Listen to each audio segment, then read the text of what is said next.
आज शाम के वचन के मनन के लिए हम लोग निकालेंगे उत्पत्ति उसका 18वां अध्याय, जेनेसिस चैप्टर 18।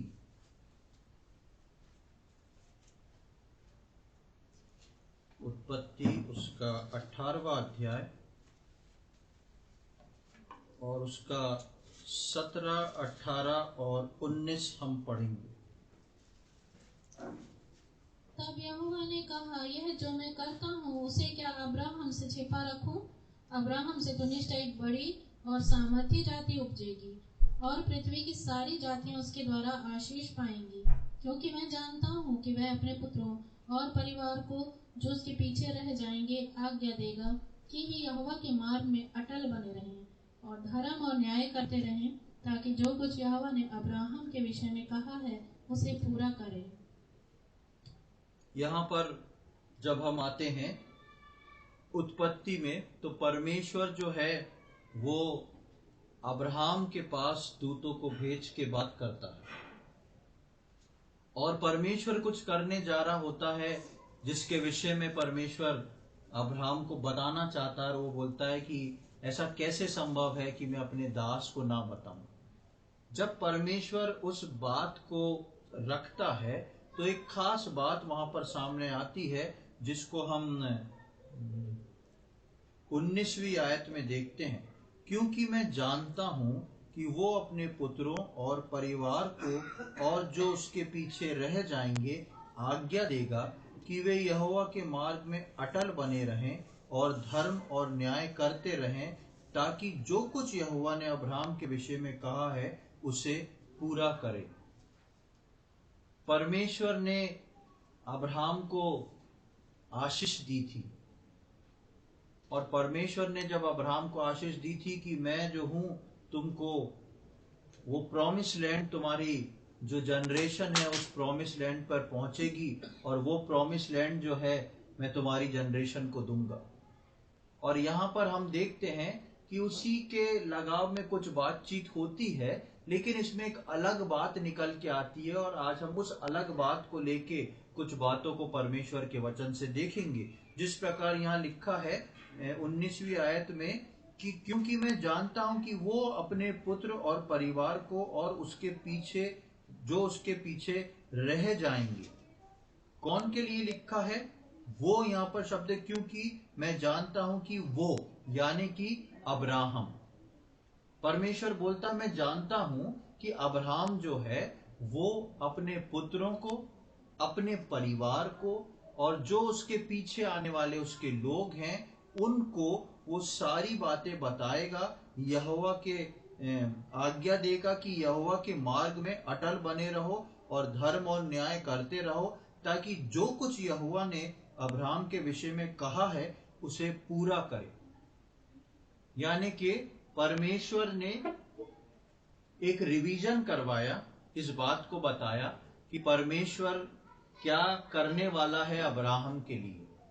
और दूसरी बात, परमेश्वर ने इस रिवीजन के साथ साथ एक चीज और रख दी, और वो क्या रख दी कि परमेश्वर बोलता है क्योंकि अब्राहम इन लोगों को बताएगा। किन लोगों को? अपने पुत्र को, अपने परिवार को और उसका कुटुंब और उसके साथ रहने वाले लोगों को, ताकि वो परमेश्वर की आज्ञा के अनुसार वैसा ही करते रहें।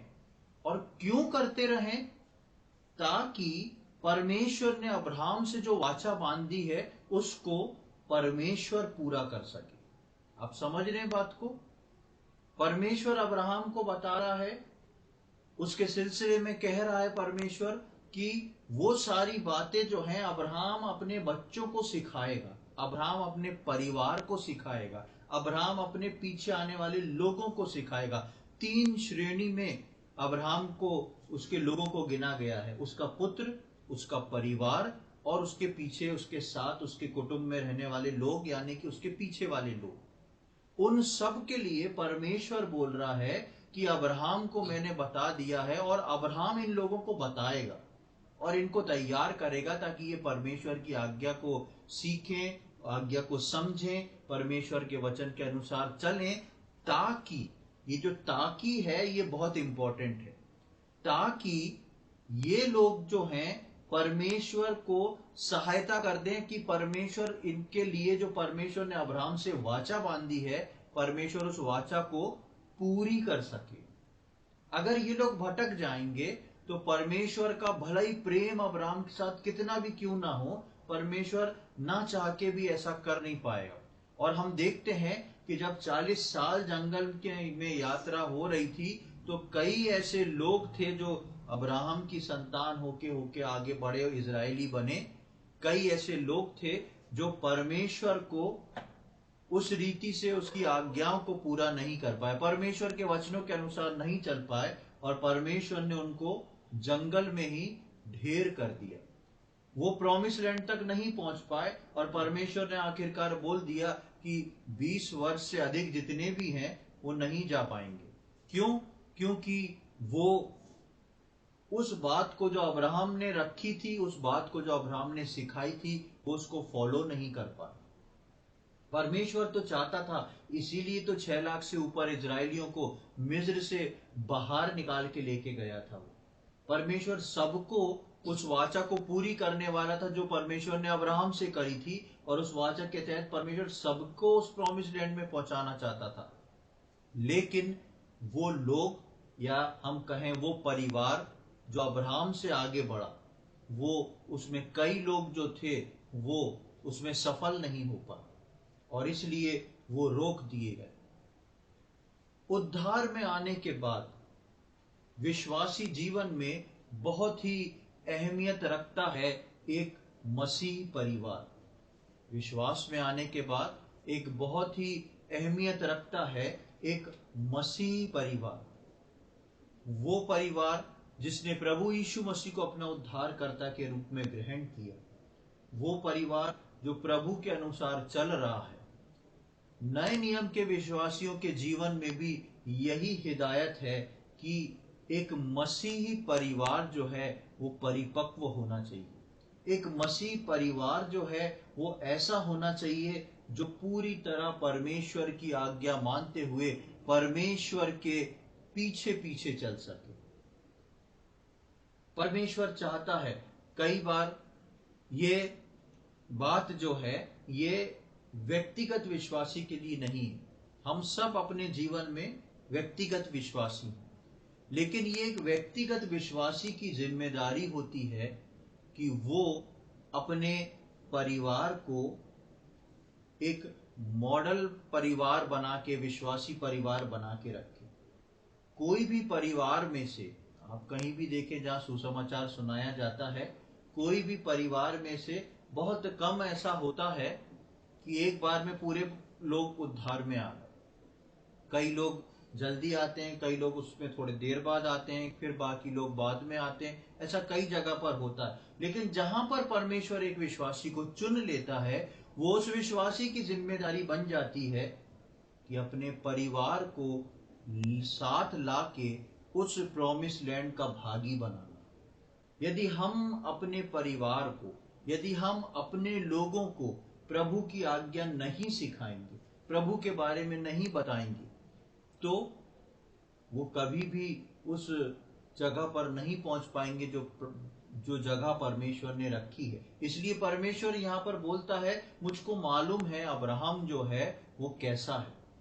वो अपने लड़के को बताएगा, अपनी संतान को बताएगा, अपने परिवार को बताएगा। 19वीं आयत में हम देखें, यहाँ लिखा है, क्योंकि मैं जानता हूं कि वो अपने पुत्रों और परिवार को और जो उसके पीछे रह जाएंगे आज्ञा देगा कि यहोवा के मार्ग में अटल बने रहें और धर्म और न्याय करते रहें, ताकि जो कुछ यहोवा ने अब्राहम के विषय में कहा है उसे पूरा करें। आज का हमारा जो विषय है वो है एक फलवंत मसीह परिवार या एक परिपक्व मसीह परिवार। कैसे उद्धार में आने के बाद एक परिपक्व मसीह परिवार बनता है, और जब एक परिपक्व मसीह परिवार बनता है तब परमेश्वर उस परिवार के अंदर ही काम करता है। परमेश्वर कभी उस परिवार के बाहर काम नहीं करता। परमेश्वर उस परिवार को देखता है, उसको चुनता है और उसके अंदर काम करता है। परमेश्वर ने यहाँ पर अब्राहम को देखा, परमेश्वर ने अब्राहम को चुना, इसलिए परमेश्वर यहां बोलता है आई नो अब्राहम, मैं अब्राहम को जानता हूं। वो करेगा ऐसा, वो सिखाएगा। आज परमेश्वर आपसे और मुझसे सवाल को पूछ रहा है। अब्राहम की जगह आज मैं और आप अपने नाम को रख के देखें, क्या परमेश्वर इस बात को बोलता है मैं इस व्यक्ति को जानता हूं, ये व्यक्ति अपने परिवार में अपने बच्चों को, अपने पति को, अपने पत्नी को, अपने भाई बहनों को, ये और जो भी इसके परिवार के कुटुंब हैं, इनको लेके सिखाएगा कि परमेश्वर की आज्ञा क्या है और परमेश्वर के क्या पर्पस उनके जीवन में है, ताकि परमेश्वर उनके परिवार को उस जगह पहुंचा सके जहां के लिए पहुंचाने के लिए परमेश्वर ने प्रभु यीशु मसीह को भेजा है। मेरे और आपके लिए प्रियो, मसीही होना एक आनंद की बात है, विश्वासी होना बड़े आनंद की बात है, लेकिन उससे बड़ी एक जिम्मेदारी ये है अपने परिवार को मसीह परिवार बनाना, या वो परिवार बनाना जो परमेश्वर चाहता है। क्योंकि जब हमारा परिवार मसीह परिवार बनेगा, तब परमेश्वर उस परिवार में तभी काम करेगा और उस परिवार के द्वारा परमेश्वर अपनी महिमा लेगा।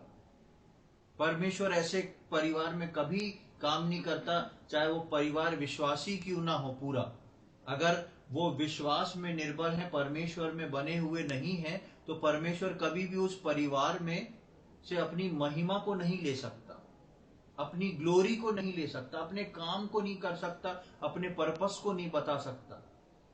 इसलिए प्रियो, मेरे और आपके जीवन में एक मसीह घराना, एक मसीह परिवार बनाने की जिम्मेदारी है, और अगर बना हुआ है तो उसको आगे लेके जाने की जिम्मेदारी है, ताकि प्रभु अपनी महिमा हमारे परिवार से ले सके। आगे की ओर हम देखेंगे, हम नए नियम में एक ऐसे परिवार के बारे में देखते हैं जो परिवार देखने से बहुत ही अधूरा सा लगता है, लेकिन उस परिवार का कार्य बहुत बड़ा है। पिछले दिनों भी हम उस कई महीने पहले मैंने कुछ अलग संदेश दिया था इस परिवार के ऊपर, नए नियम का एक परिवार जिसको परमेश्वर ने चुना और अद्भुत रीति से काम किया। आज फिर से हम उस परिवार में से कुछ बातों को देखेंगे। मेरे साथ निकालें लूका रचित सुसमाचार, उसका 10वां अध्याय, gospel according to Luke chapter 10। लूका रचित सुसमाचार उसका 10वां अध्याय, उसकी 38वीं आयत से लेके 42वीं आयत तक हम पढ़ेंगे, 38 to 42।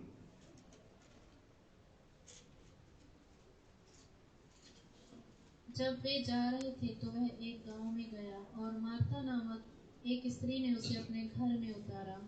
मरियम नामक उसकी एक बहन थी, वह प्रभु के चरणों में बैठकर उसका वचन सुनती थी। परंतु मार्था सेवा करते करते घबरा गई और उसके पास आकर कहने लगी, हे प्रभु, क्या तुझे कुछ भी चिंता नहीं कि मेरी बहन ने मुझे सेवा करने के लिए अकेली ही छोड़ दिया है? इसलिए उससे कहे कि मेरी सहायता करे। प्रभु ने उसे उत्तर दिया, मार्था, हे मार्था, तू बहुत बातों के लिए चिंता करती और घबराती है, परंतु एक बात आवश्यक है, और उस उत्तम भाग को मरियम ने चुन लिया है, जो उससे छीना न जाएगा। हाँ, यहाँ पर हम देखते हैं, हम अक्सर कई बार मरियम मार्था के बारे में सुन चुके हैं। यहाँ पर नए नियम में एक परिवार को हम देखते हैं जिसके अंदर कितने सदस्य हैं? 3 सदस्य हैं, मरियम, मार्था और उनका भाई लाजर। ये 3 सदस्यों का एक परिवार है और इनके माता पिता नहीं है। और इसमें सबसे बड़ा कौन है? सबसे बड़ा कौन हुआ? कभी सोचा आपने इसमें तीनों में सबसे बड़ा? तीनों जुड़वा तो नहीं है, तीनों बराबर नहीं है। कैसे? नाम अच्छा है इसलिए।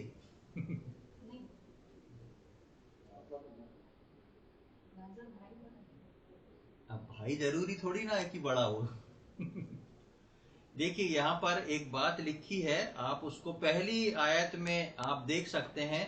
जब वे जा रहे थे तो वो एक गांव में गया और डैश नामक एक स्त्री ने उसे अपने घर में उतारा। किसने? मार्था ने। मार्था ने उसको अपने घर में उतारा। वहां ये नहीं लिखा लाजर मार्था मरियम का घर, या लाजर ने उसको अपने घर पे उतारा।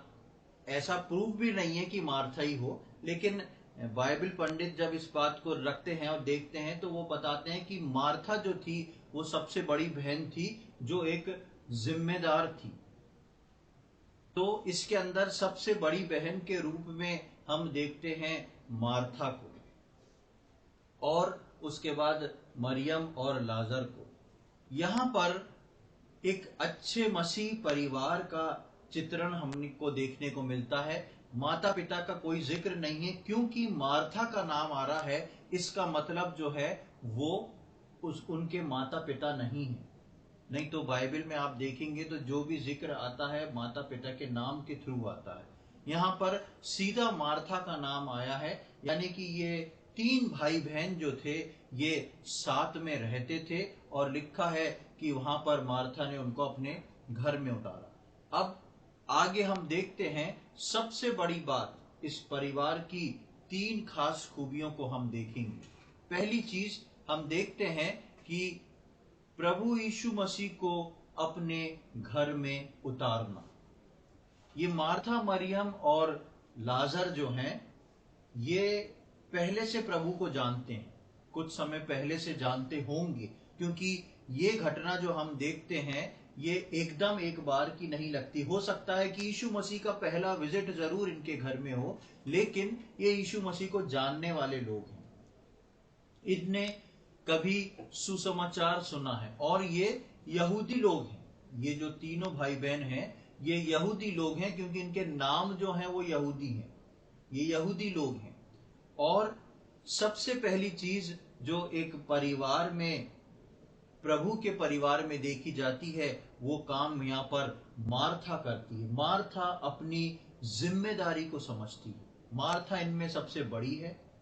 मार्था के नाम घर है, क्योंकि लिखा है मार्था ने अपने घर में उतारा। और प्रभु यीशु मसीह जो हैं वो एक स्थान से दूसरे स्थान पर जा रहे हैं। प्रभु यीशु मसीह का पहले से वो फिक्स्ड स्टॉपेज नहीं है, एक स्थान से दूसरे स्थान में जा रहे हैं, और मार्था जो है यीशु मसीह को अपने घर में उतार लेती है। घर में उतारने का मतलब है उसको रोक लिया। एक दिन रोक लिया, कुछ घंटे रोक लिया, 2 दिन रोक लिया, कितना समय रोका ये नहीं मालूम, लेकिन मार्था ने यीशु मसीह को अपने घर में रोक लिया। सबसे पहले विश्वासी परिवार तब बनना शुरू होता है जहां पर हम प्रभु यीशु मसीह को अपने घर में उतारना सीख जाते हैं। प्रभु यीशु मसीह को अपने घर में उतारना सीख जाते हैं। किस प्रकार प्रभु यीशु मसीह को अपने घर में उतारते हैं?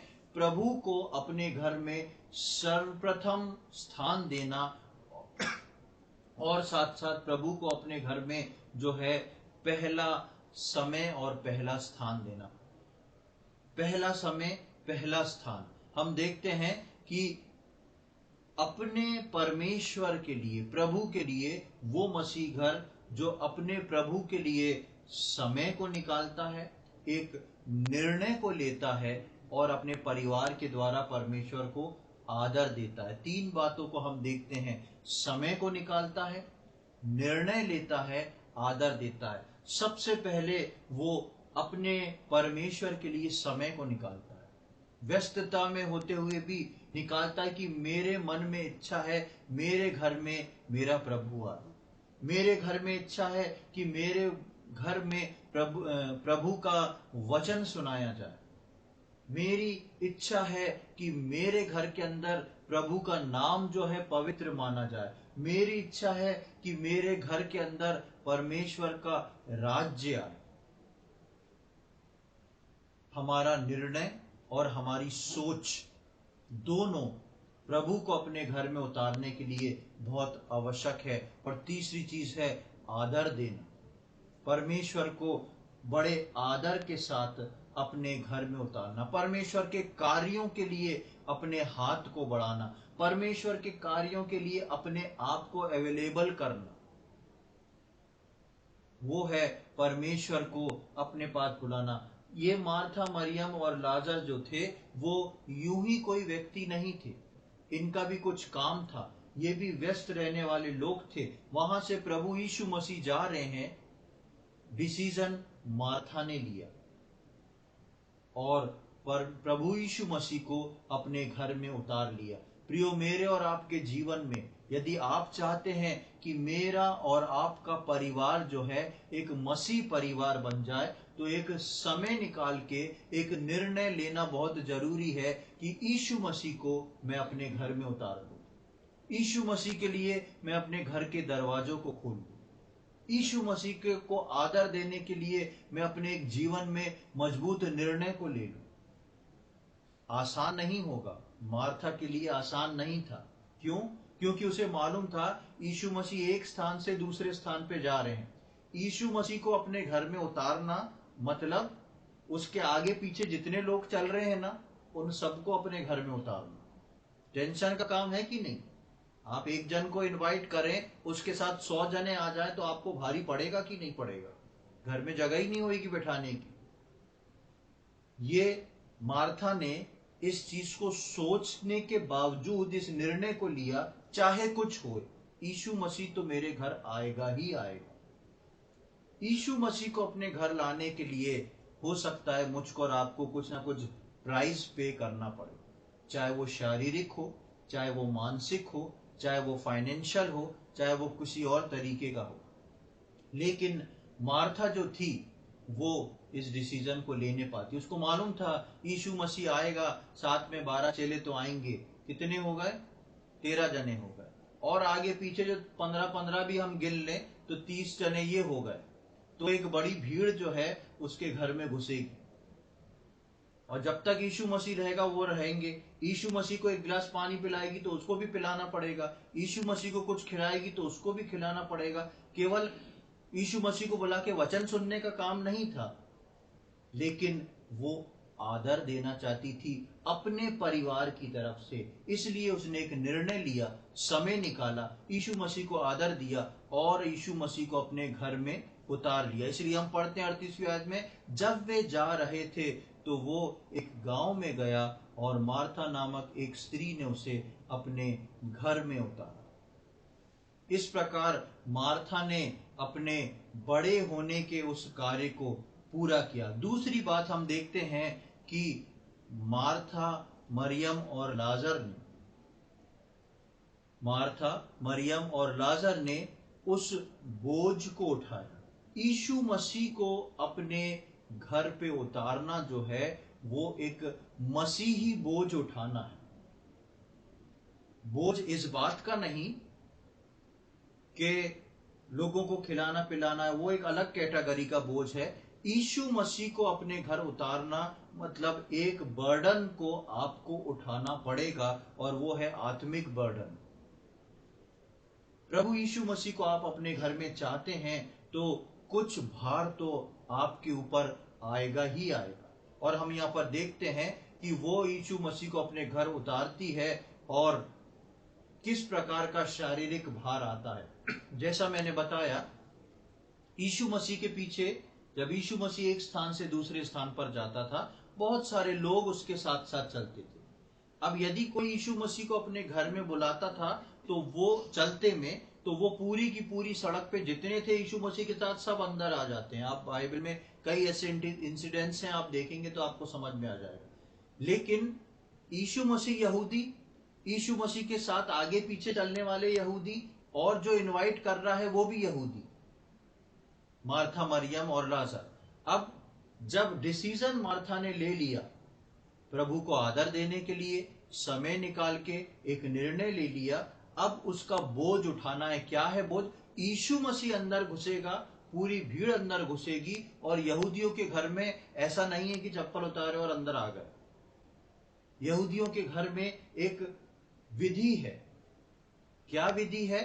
यदि आप मेरे घर में आएंगे तो मेरे घर के बाहर पानी रखा है, मैं आपके पैरों को धोऊंगा, उसके बाद आप अंदर प्रवेश करेंगे। या मैंने कुछ नौकरों को रखा होगा, उनको बोलूंगा वो पैरों को धोएंगे आपके और अंदर आएंगे। अब यीशु मसीह एक, चेले 12 और बाकी कितने हो गए हमको नहीं मालूम, और सबके पास 2 ही पैर हैं। तो पहले ऐसा भी नहीं कि लंगड़े लूले 2-4 हैं तो एक आध एक्स्ट्रा खत्म हो जाए पैर। सब 2 पैर वाले हैं, सबके पैर धोना है। ये जो मार्था है जब इस डिसीजन को ली होगी तो भी वो पीछे नहीं हटी। उसने कहा अगर मेरे घर में प्रभु आ रहा है, मैं प्रभु के क्या 50 लोगों के क्या 100 लोगों के भी पैर धो दूंगी, लेकिन प्रभु को अपने घर में लाके रहूंगी। प्रियो, ये बोझ मेरे और आपके अंदर होना चाहिए। प्रभु को लाने की इच्छा, प्रभु को लाने का निर्णय, प्रभु को आदर देने का निर्णय, ये सब तब पूरा होता है जब हम प्रभु का बोझ उठाने को तैयार रहते हैं। यानी कि प्रभु को अपने घर लाने के लिए आपको और मुझको एक कीमत चुकाना होगी। बिना हाथ हिलाए, बिना कीमत चुकाए प्रभु मेरे और आपके घर में नहीं उतर सकता। और वो कीमत है जो मार्था ने, हो सकता है मार्था, मरियम और लाजर तीनों लग गए हों पैर धोने में। जितने लोग थे उन सबको पैर धोए धुलाए गए। उसके बाद उन सबको लाके अंदर बैठाने की व्यवस्था की गई। उसके बाद बैठाने की व्यवस्था की गई, उसके बाद भोजन की भी व्यवस्था की गई। घर में 3 लोग, लेकिन इच्छा इनके अंदर है यीशु मसीह को अपने घर लाने की। उसके लिए तीनों एकजुट होके सब कुछ करते हैं। आगे हम देखते हैं कि यीशु मसीह से मार्था जो है एक शिकायत करती है। क्या शिकायत करती है? 40वीं आयत में देखें। परंतु मार्था सेवा करते करते घबरा गई और उसके पास आकर कहने लगी, हे प्रभु, क्या तुझे कुछ भी चिंता नहीं कि मेरी बहन ने मुझे सेवा करने के लिए अकेले ही छोड़ दिया है? इसलिए उससे कहे कि मेरी सहायता करे। हाँ, यहाँ पर हम देखते हैं कि अगर यीशु मसीह और 12 चेले होते तो ये 3 जने उसको आराम से टैकल कर सकते थे। भीड़ बहुत है यीशु मसीह के साथ, और मार्था जो है ना केवल यीशु मसीह को अपने घर में उतार रही है 38वीं आयत के अनुसार, लेकिन मार्था जो है वो उसकी सेवा टहल कर रही है। भोजन खिलाने के काम को करने के लिए व्यवस्था पे व्यवस्था कर रही है। और इतनी व्यवस्था हो गई कि वो काम करते करते घबरा गई है, परेशान हो गई है। इसलिए वो आके बोलती है कि प्रभु, मैं अकेली सुबह से लगी हूं, इसको भी तो बोले आप ये भी चले।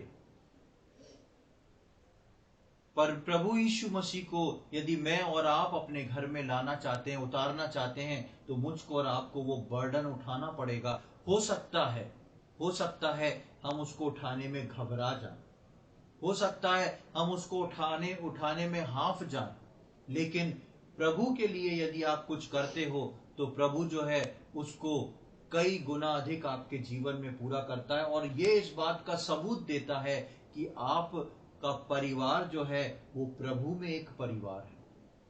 इन लोगों ने प्रभु को अपने घर में उतारा और उसकी कीमत को चुकाया। और उसके आगे हम देखते हैं तीसरी बात। पहली बात हमने देखी अपने घर में उतारना, जिसके अंदर हमने देखा समय निकालना, निर्णय लेना, आदर देना। दूसरा पॉइंट हमने देखा उसके साथ उस बोझ को उठाना, और उसमें हमने देखा कि इतने सारे चेलों को और दूसरे जो लोग हैं उनको लाना, उनके पैर धुलाना, उनको अंदर बैठाना, उनकी बैठने की व्यवस्था करना, और इतने लोगों के लिए खाने की व्यवस्था करना। यानी कि फिजिकली, मेंटली और फाइनेंशियली तीनों चीजें इस परिवार की जा रही हैं। शरीर भी जा रहा है, मानसिक तनाव भी है और पैसा भी जा रहा है। तीनों चीजें ये परिवार कर रहा है। और क्यों कर रहा है? इस परिवार की एक ही ख्वाहिश है कि यीशु मसीह मेरे हृदय में, मेरे परिवार में, मेरे घर में उतर जाए। तीसरी बात पर जब हम आते हैं तो हम देखते हैं वचन सुनने के लिए।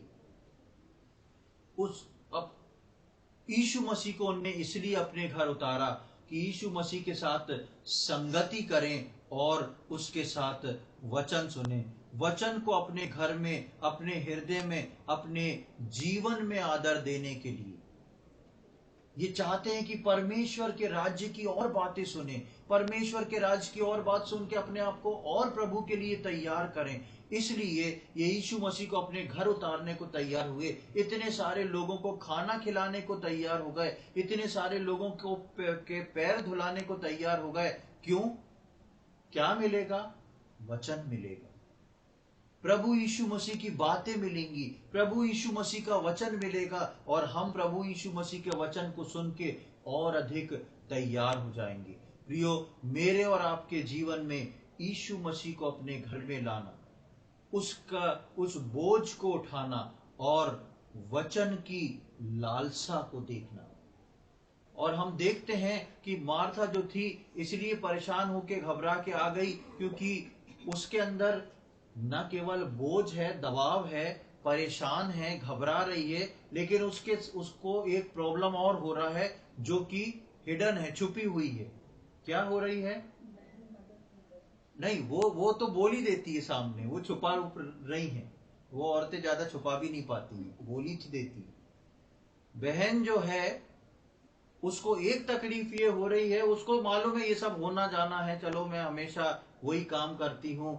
हो सकता मार्था सोच रही हो कि हमेशा मेरे साथ ही ऐसा होता है, और मरियम सोचती हो हमेशा मैं ही ऐसा करती हूँ, मैं आज क्यों उठूं।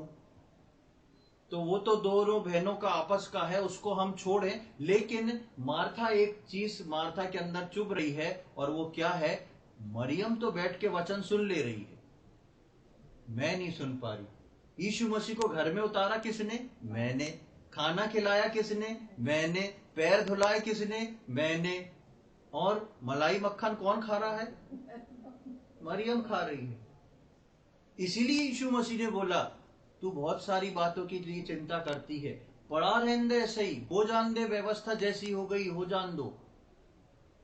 इसने जो चीज चुन ली है वो अद्भुत है। इसलिए प्रभु यीशु मसीह मरियम के लिए बोलते हैं, मार्था को अपनी बहन से जेलसी नहीं थी, वो अपनी भाई बहन से तीनों आपस में बहुत प्रेम करते थे, लेकिन इन सब के पीछे मार्था के पास एक प्रश्न था कि प्रभु अगर मैं ही करती रही तो मैं वचन कब सुनूंगी। प्रभु के वचन को आदर देना। और मरियम जो थी वो हट ही नहीं पा रही थी, क्योंकि वो यीशु मसीह के उन अनमोल वचनों को सुन रही थी। प्रभु यीशु मसीह को अपने घर में उतारना, प्रभु यीशु मसीह का बोझ उठाना, और प्रभु यीशु मसीह के वचनों को देखना। अब ये इस परिवार का एक पैटर्न हो गया, एक साइड हो गई। कुछ समय बाद इस परिवार की परिस्थितियां बदल गई, परिस्थिति बदल गई, इस परिवार में कष्ट आ गया। और उस सारी कहानी को मैं और आप जानते हैं, जो हम यूहन्ना रचित सुसमाचार में पढ़ते हैं कि इनका लाजर भाई जो था वो बीमार हुआ और मर गया, और प्रभु यीशु मसीह ने आके उसको जिंदा कर लिया। कुछ आयतों को वहां से देखेंगे हम। यूहन्ना रचित सुसमाचार उसका 11वां अध्याय, gospel according to John chapter 11, और उसकी पहली 4 आयतों को हम पढ़ेंगे। मरियम और उसकी बहन मार्था के गांव बैतनिय्याह का लाजर नामक एक मनुष्य बीमार था। यह वही मरियम थी जिसने प्रभु पर इत्र डालकर उसके पांवों को अपने बालों से पोंछा था। इसी का भाई लाजर बीमार था। अतः उसकी बहनों ने उसे कहला भेजा, हे प्रभु देख, जिससे तू प्रीति रखता है वह बीमार है। यह सुनकर यीशु ने कहा, यह बीमारी मृत्यु की नहीं परंतु परमेश्वर की महिमा के लिए है, कि उसके द्वारा परमेश्वर के पुत्र की महिमा हो। यहाँ पर अभी बात क्या थी जो हम पढ़ रहे थे? मार्था प्रभु यीशु मसीह को अपने घर उतार रही है। मार्था, मरियम और लाजर प्रभु यीशु मसीह की, और जो चेले साथ में हैं उनकी, और जो लोग आ गए उनकी सेवा टहल कर रहे हैं। एक बहुत अच्छा दृश्य। कुछ समय बाद हम देखते हैं कि एक घटना इस परिवार में होती है कि इनका भाई जो है वो बहुत बीमार हो जाता है, और अब इनको क्या है इनके पास प्रभु यीशु मसीह है। वही यीशु मसीह जिसको इन्होंने अपने घर में उतारा था, वही यीशु मसीह जिसके वचन इन लोग ने बैठ के सुने थे। वो उस यीशु मसीह के पास कहला भेजते हैं कि प्रभु जिससे तू प्रेम रखता है। 3री आयत में लिखा है, उसकी बहनों ने उससे कहला भेजा, हे प्रभु देख, जिससे तू प्रीति रखता है वो बीमार है। जिससे तू प्रीति रखता है बीमार है। परमेश्वर कभी भी ऐसे परिवारों में कार्य नहीं कर सकता जहां पर परमेश्वर को या प्रभु यीशु मसीह को उतारा ना गया हो। आप समझ रहे हैं बात को?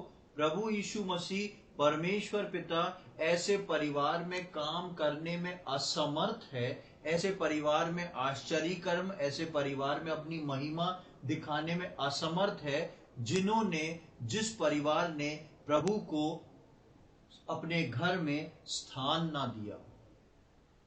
इन्होंने अपने घर में स्थान दिया और प्रभु यीशु मसीह को जब लाजर के बारे में खबर होती है तो 4 आयत में लिखा, ये सुनकर यीशु ने कहा, वो बीमारी मृत्यु की नहीं परंतु परमेश्वर की महिमा के लिए है, कि उसके द्वारा परमेश्वर के पुत्र की महिमा हो।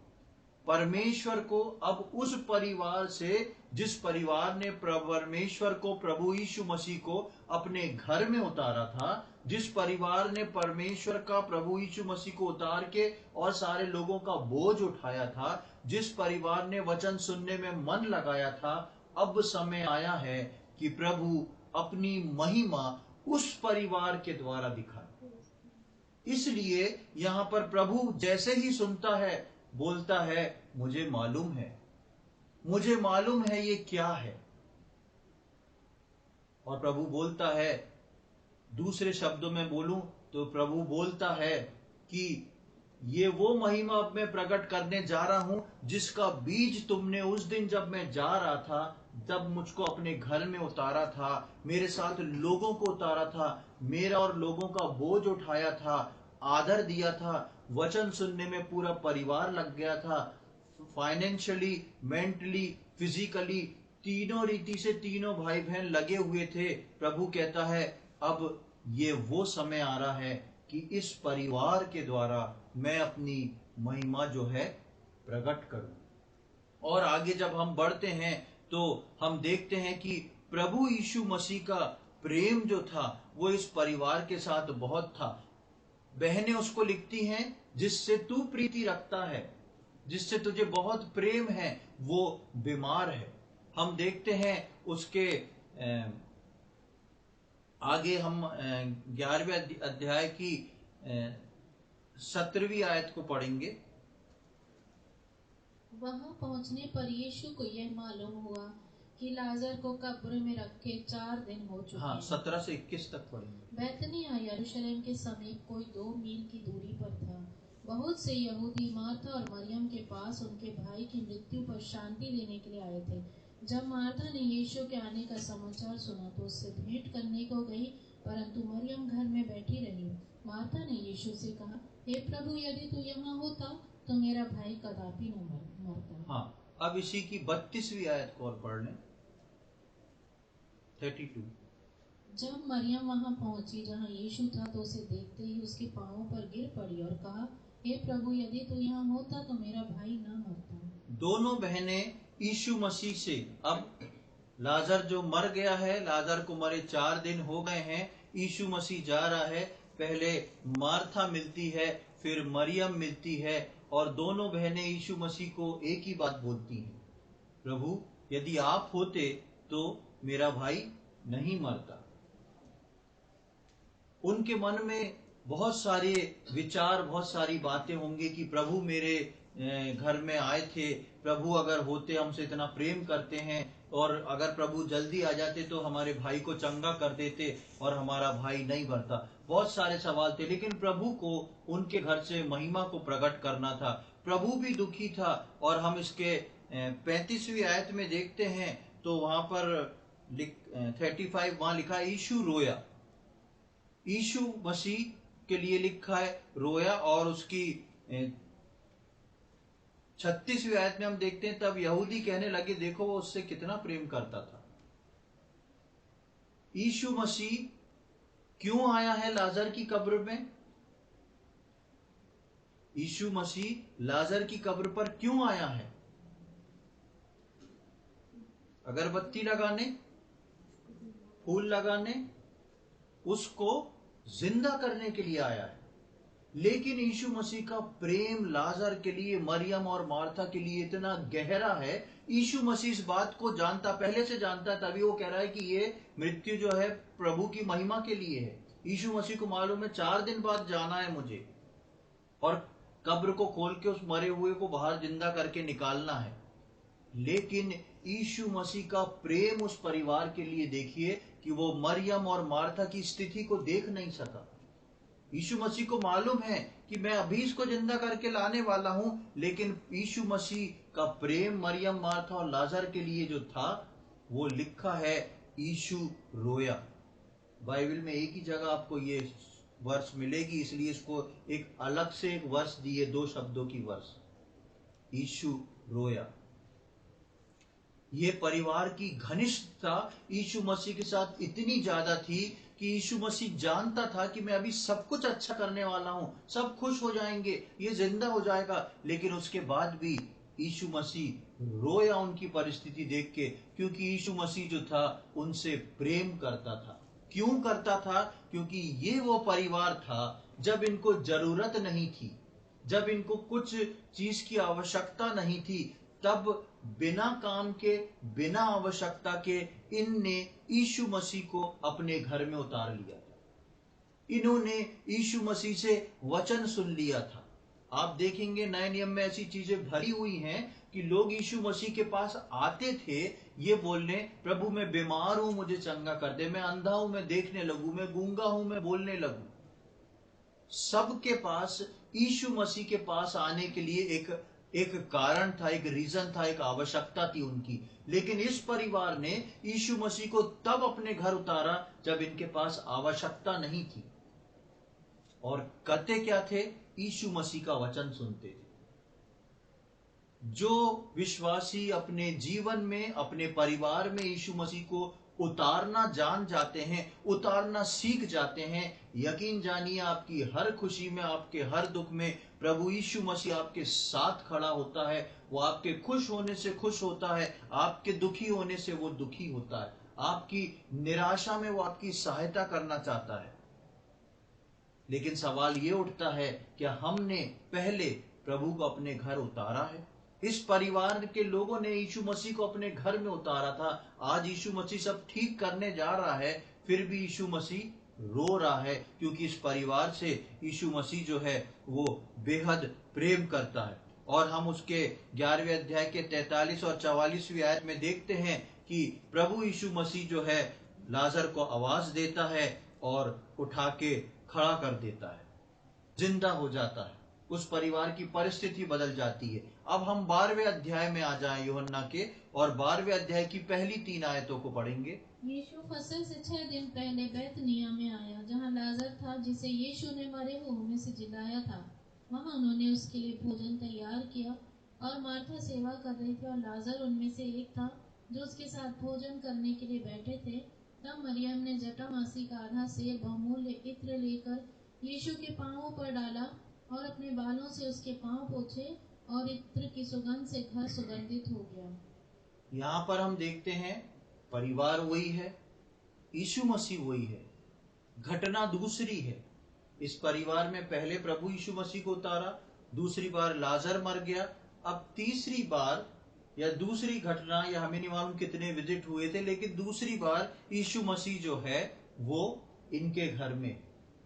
सब कुछ वैसा ही चल रहा है जैसा पहले चल रहा था, सब कुछ वैसा ही चल रहा है जैसा पहले चल रहा था। अभी भी यीशु मसीह आया है, यीशु मसीह के साथ लोग आए हैं, इसलिए भोजन का भी जिक्र है, टेबल का भी जिक्र है। और वहां पर हम तीनों के कैरेक्टर, मार्था, मरियम और लाजर, तीनों के कैरेक्टर को, तीनों की बातों को थोड़ा चेंज देखते हैं। अब जो है लाजर जो है वो क्या कर रहा है?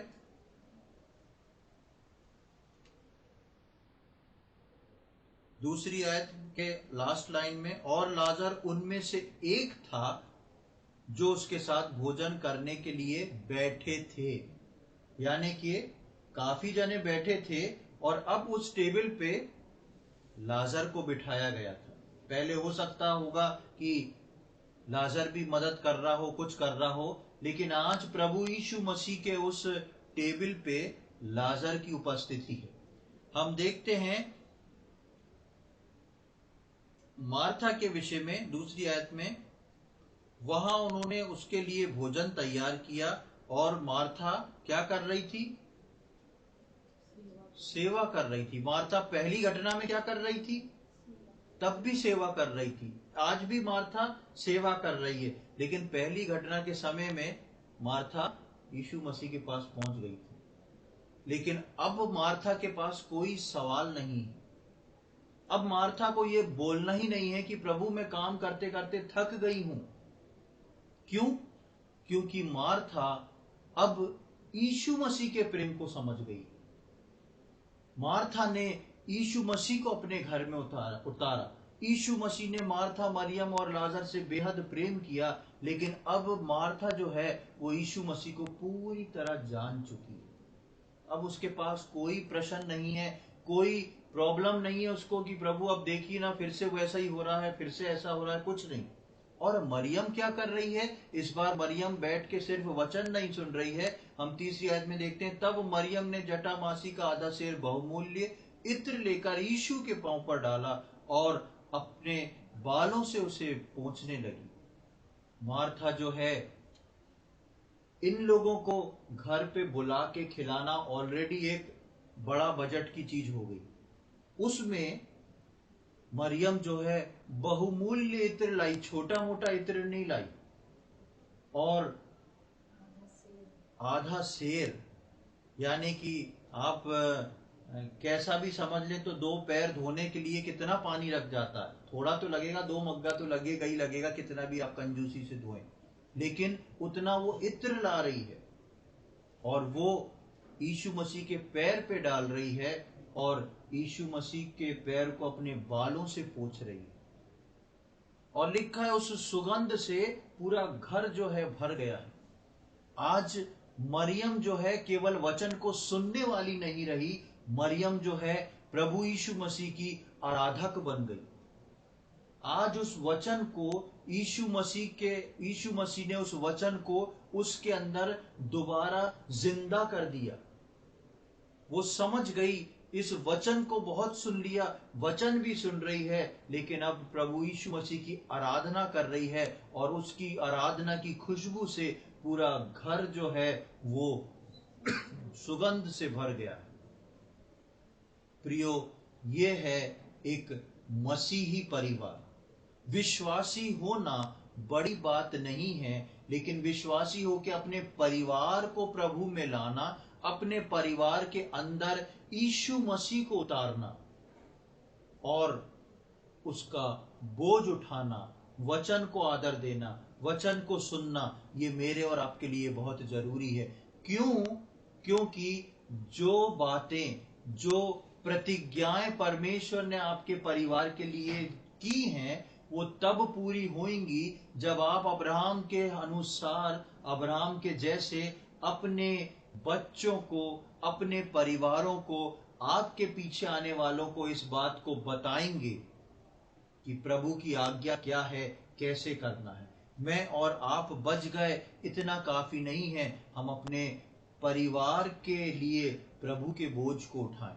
हम अपने परिवार के लिए यीशु मसीह को अपने घर में उतारें। हम अपने परिवार के लिए अपने घर में वचन को दे दें। हम अपने परिवार के लिए प्रभु के लोगों की पहनुवाई करें कि किसी तरह हमारे परिवार में कुछ हो जाए, प्रभु की इच्छा पूरी हो जाए, प्रभु यीशु मसीह मेरे घर में उतर जाए। और चाहे कीमत कितनी भी हो, यकीन जानिए परमेश्वर प्रभु यीशु मसीह बोलता है, अपना बोझ किस पे डाल दो? मुझ पे डाल दो। यीशु मसीह का बोझ आप कितना भी उठाएंगे, जाएगा वो ऑटोमेटिकली यीशु मसीह के ऊपर ही।